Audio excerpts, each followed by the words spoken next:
저희 조코피TV는 썬팅필름의 새로운 패러다임을 선사하는 T9필름 신차 검수부터 장기 렌트 리스까지 모빌리티 서비스의 정수 카스페이스와 함께합니다. 네, 반갑습니다 여러분. 조코피TV 조현일입니다. 제가 시즌 개막 전까지 30개 팀을 다 다룰까 하는데요. 예전에는 단순하게 프리뷰라는 제목으로 명명을 해서 찍었다면 이번에는 자연스럽게 제이더비나 챗 홈그렌의 연장 계약 소식이 들어오면 그런 소식들을 토대로 또 다음 시즌까지 전망하는 그런 식의 프리뷰를 해볼까 하는데, 그래서 뉴욕 닉스도 이번 오프시즌의 움직임이 어땠고 또 새로운 감독으로 누가 왔으며 또 다음 시즌의 흐름은 어떻게 진행을 될지 한번 정리하는 컨텐츠를 이제 시작해 볼까 합니다. 자, 뉴욕 닉스는 1973년에 우승을 했습니다. 네, 그래서 2025년이지만 다음 시즌에 우승을 한다고 하더라도 53년 만이 됩니다.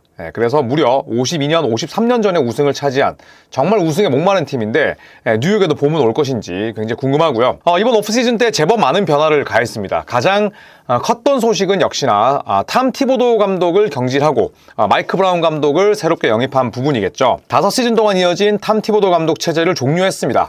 1990년대에 팬 라일리, 그리고 90년대 말에 제프 벤건디, 그 이후에 가장 오랫동안 뉴욕 닉스를 이끌었고 또 뚜렷한 아주 가시적인 성과를 냈던 인물이지만 또 한계를 느끼기도 했어요. 그래서 시즌 끝나자마자 티보도 감독을 경질시켰습니다. 그리고 4년 40밀, 그러니까 연평균 한 10밀가량에 되는 금액에 마이크 브라운 감독을 데려왔는데, 마이크 브라운 감독은 잔뼈가 굵죠. 풀타임 헤드코치를 맡은 지도 벌써 20년이 흘렀습니다. 클리블랜드 캐벌리어스에서 2005년부터 10년까지 2013-14 시즌도 잠깐 지휘봉을 잡았었고요. LA 레이커스에서는 2011년부터 12년까지 한 시즌과 그리고 한 5경기 정도 지휘하고 경질 통보를 받았었습니다. 그 사이에 세크라멘토 감독이 되기까지 10년의 세월이 흘렀지만 골드스테이트 워리어스에서 또 어시스턴트 코치로 활약을 하면서 또 우승 반지를 생애 처음으로 지도자로서 거머쥐기도 했었죠. 자, 하지만 세크라멘토에서도 올해의 감독상을 받았지만 인연은 길게 이어지지 않았습니다. 자, 하지만 마이크 브라운 감독의 역량, 그리고 또 선수단을 아우르는 그런 능력들이 워낙 뛰어나서인지 얼마 지나지 않아서 뉴욕 닉스와 새로운 감독 계약을 맺게 됐습니다. 자, 올해 감독상은 2회 수상했죠. 2009년은 클리블랜드 소속, 2023년은 세크라멘토 감독이 되자마자 곧바로 올해 감독상을 수상을 했고요. 파이널 준우승은 1회 2007년이었습니다. 클리블랜드에서 샌안토니오 스퍼스와 함께 파이널에서 맞붙었지만 아쉽게 스윕 패배로 물러났습니다. 하지만 골든스테이트 워리어스에서는 또 우승 반지를 거머쥐기도 했었죠. 자, 그리고 뉴욕 닉스가 알짜배기 자원들을 제법 영입했습니다.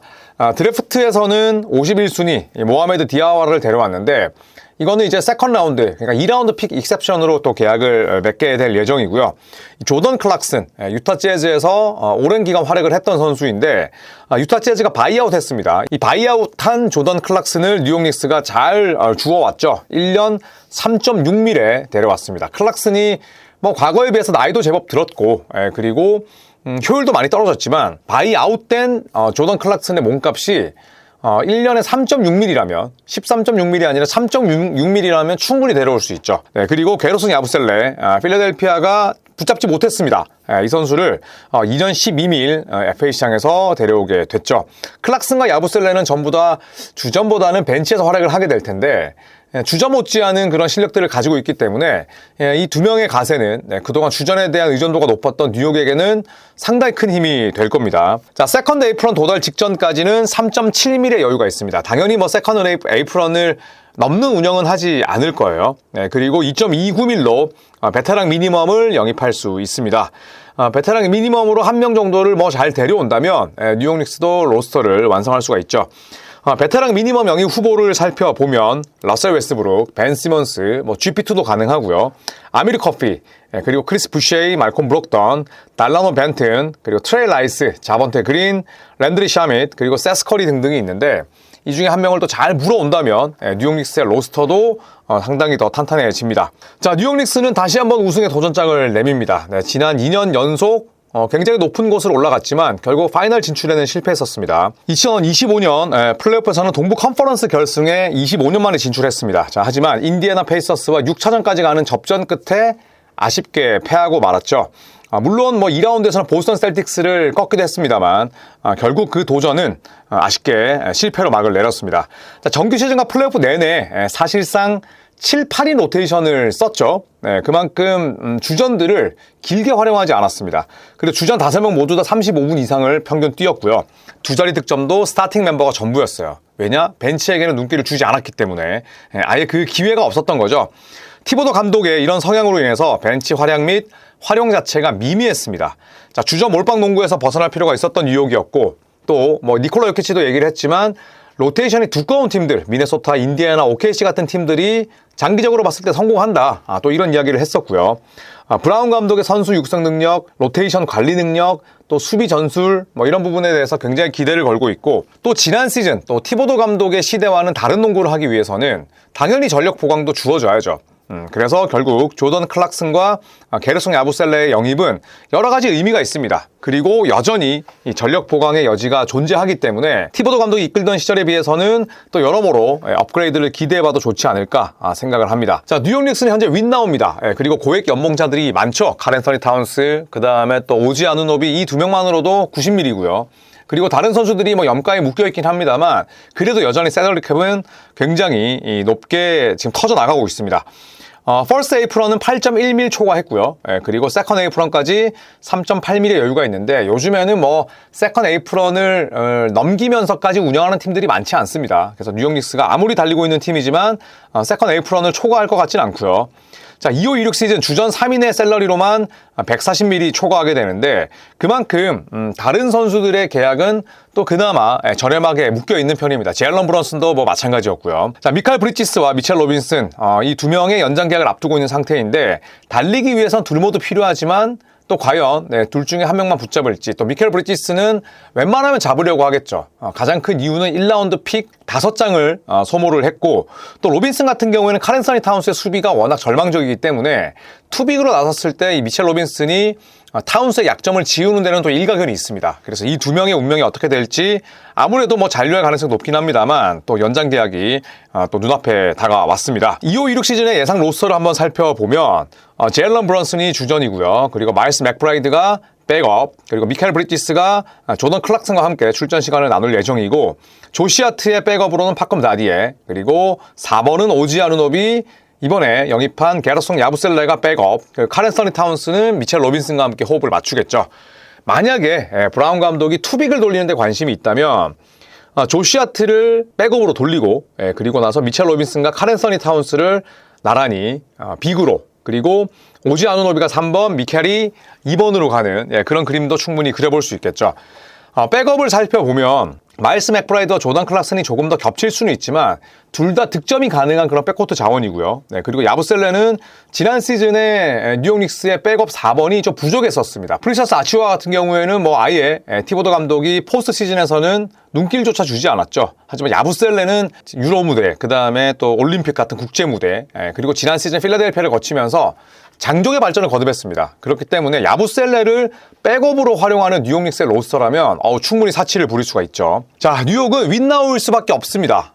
최근 들어서 뭐 뉴욕의 강력한 농구가 빛을 발하고 있고 지난 5년 동안 꾸준히 성장하고 또 좋은 성과를 냈습니다. 그리고 카렌서니 타운스와 제일런 브런슨, 또 오지 아누노비 이 로스터로 이제 향후 뭐 2, 3년 정도, 2-3번 정도의 기회밖에 없습니다. 그때까지는 뭐 계속 달릴 수밖에 없는 뉴욕이고요.